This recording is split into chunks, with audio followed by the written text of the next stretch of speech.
Feliz 2024! Eu sei que ainda não chegou, mas na MotoGP 2024 começa nesta terça-feira com a primeira bateria de testes para a temporada. Esse é o assunto de hoje, aqui no Grande Prêmio.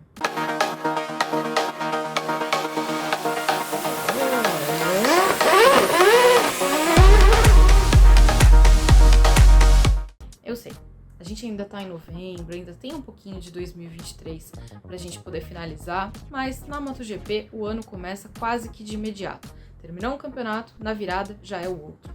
E é isso que está acontecendo agora em Valência.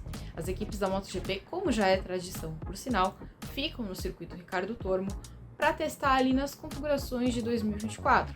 Então os pilotos que estão mudando de equipe já vão mudar e tudo mais, aqueles que são liberados pelas fábricas, né? Nesse ano todo mundo foi, então a gente não vai ter nenhum problema em relação a isso.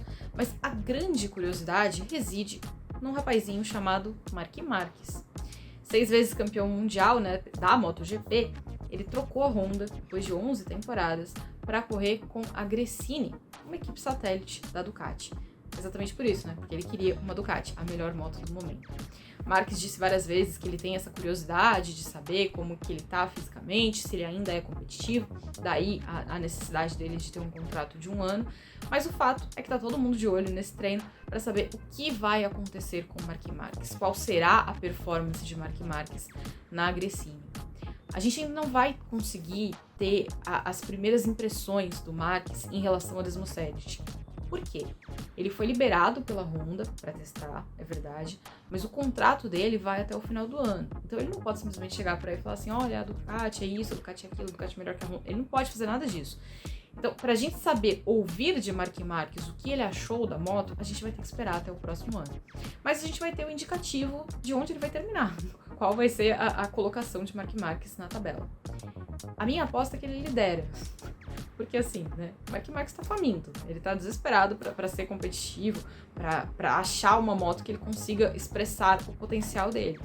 Então eu não diria que ele vai fazer alguma coisa diferente disso, não. Acho que a Ducati tem uma moto que hoje funciona para todo mundo, então o Marc Marquez não deve ter grandes problemas de adaptação. Da temporada de 2024, acho que esse é a grande expectativa. A gente sabe que a Ducati tá num momento excelente, conquistou no fim de semana o 3º título dela na MotoGP, o 2º seguido, bicampeonato de Pecco Bagnaia. É um momento impressionante da Ducati, é um momento muito forte do Pecco, é um momento muito bom também do Jorge Martin, que apesar de ter sido derrotado, fez uma campanha excelente. Mas os olhos ali no esquadrão Ducati estão mais em Marc Marquez. Mas não é a única mudança que a gente vai ter por lá, né? Franco Morbidelli encerrou no GP da Comunidade Valenciana a história dele com a Yamaha e vai correr na Pramac formando dupla com o Jorge Martin. Franco Morbidelli foi vice-campeão mundial e depois caiu pro limbo.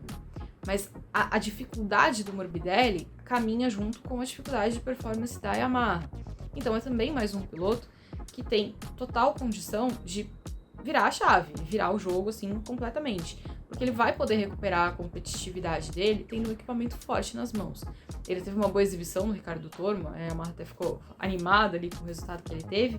Então a gente sabe que assim, o Franco ainda tá lá, ele não desapareceu, ele não desaprendeu, não perdeu o talento, nada disso. Ele só estava limitado pelas condições ali, não era uma moto que ajudava muito no estilo dele, ele tinha que ser um cara muito agressivo para conseguir tirar alguma coisa da Yamaha. Não é o estilo dele de guiar, ele até tentou transformar e tudo mais, mas acabou que não rolou. Então, indo para a Ducati, ele vai ter melhores condições de fazer isso. Mas também não é a única mudança, né? No lugar dele, vai o Alex Rins, que tá deixando a LCR Honda para testar, né, para guiar pela Yamaha ao lado do Fábio Quartararo. Também tenho curiosidade de saber como que o Rins vai lidar com essa mudança, porque a maior parte da carreira do Rins foi feita na Suzuki, que também é um motor de 4 cilindros em linha. Então ele mais ou menos está voltando ali para uma configuração que ele estava acostumado e que ele foi bem com a Suzuki. Só que ele não está em plena forma, né? O Rins teve uma fratura na perna nesse ano, levou um longo tempo de recuperação. Quando voltou ativa, estava sentindo dor, teve que passar por uma nova cirurgia, porque estava com uma hérnia na região ali de manipulação cirúrgica, ficou afastado de novo, voltou nesse fim de semana. Ele ainda manca um pouquinho, diz que ainda não consegue caminhar normalmente, que ainda tem alguma limitação, que leva um tempo para ele se recuperar, ele chegou a falar até em 10 meses. Então a gente não vai ter um Rins em plena forma para esse teste. o que é um complicador, inclusive, para a Yamaha. Até porque o Fábio Quartararo também não passou bem no fim de semana. Ele teve febre nas vésperas da corrida, quase 40 graus, sofreu para terminar a corrida. Então vamos ver se ele consegue se recuperar plenamente, né, para participar dessa atividade e ver efetivamente o que a Yamaha está trazendo para 2024. No lugar do Rins na LCR entra o Johan Zarco, que está deixando a Ducati. Se Franco Morbidelli caiu para cima, o Zarco se jogou para baixo, porque ele está saindo de uma Ducati competitiva para ir para uma Honda que está com problema. E ele também não é o único a fazer isso, porque a Honda escolheu o Luca Marini para substituir o Marc Marquez. Muita gente vai falar assim, mas o Luca Marini deixando a Ducati, não sei o que lá, por que ele está fazendo isso? Eu tô 100% com o Luca, acho que ele tá certíssimo, por uma razão muito particular. Luca corria na VR46, que é a equipe do irmão dele. Então ele nunca ia se livrar do rótulo de o irmão. Ele nunca ia se livrar do rótulo de assim, ele tem esse emprego porque ele é o irmão. Agora ele tá livre disso. Ele não tá mais embaixo da asa do Valentino e vai ter que construir a carreira dele sozinho. Vai ter que fazer a parte dele numa fábrica que vai ser muito exigente, numa fábrica onde ele vai precisar trabalhar muito, mas ele tá livre dessa amarra, né? Ninguém vai poder dizer que, olha, ele só tem esse emprego porque é o irmão dele. Até porque o Valentino não saiu da Honda em grandes condições. Então não dá pra atrelar ao Valentino a situação do Luca. O Luca sempre foi um cara conhecido por ser muito bom explicando as coisas, até as coisas mais difíceis.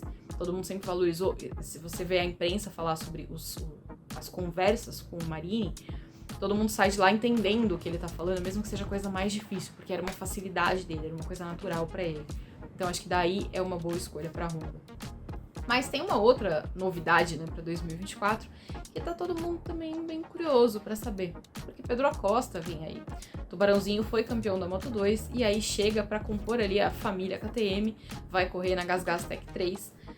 A gente ainda não sabe como que ele vai encaixar, como é que vai ser logo de cara, mas o Acosta mostrou nas categorias de base que tem um talento impressionante. Foi muito bem na Moto3, demorou um pouquinho mais para se ajustar na Moto2, mas também foi muito bem. E agora vai chegar na classe rainha. Então é mais alguém que desperta a curiosidade, que vai atrair os olhares de todo mundo. Então me conta aí, quem que você tá mais curioso para ver em 2024? Quem que você aposta que vai encaixar melhor e vai ser mais competitivo? A gente se vê na próxima semana. Valeu!